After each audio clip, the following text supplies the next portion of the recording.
Nag-upload ako ng video o ng vlog kahapon at doon na ipakita ko yung paglalagay ng bulak sa ilong, di ba? Napakarami kong nakita na mga comment na ganun pala ako maglagay ng bulak sa ilong, na habang pinanonood nila sila yung nasasaktan. Pero bakit nga ba kailangan kasing lagyan ng bulak sa ilong? Hindi naman po kasi katulad ng mga nakikita natin sa TV o sa mga movie o sa pelikula na nung araw nandito lang sa mismong butas ng ilong yung bulak. Ang paglalagay po ngayon ng bulak sa ilong sa mismong loob na. Ganito ngayon yung paraan ng paglalagay ng bulak sa ilong sa patay. Kapag naglalagay po ng bulak sa ilong, merong dalawang butas na pwedeng daanan ng bulak.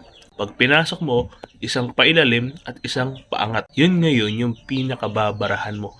Ngayon, bakit nilalagyan ng bulak?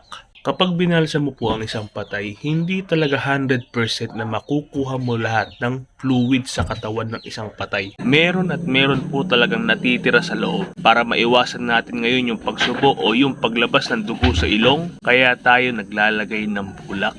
At kung bakit medyo madiin o yung talagang may puwersa yung paglalagay ko naman ng bulak, dahil talagang kailangan lagyan mo ng kaunting pressure para maipasok mo yung bulak sa loob ng ilong. At yun, sana naintindihan niyo paliwanag ko. Like and comment kung meron kayong mga tanong at huwag niyo kakalimutang i-share yung video natin na to.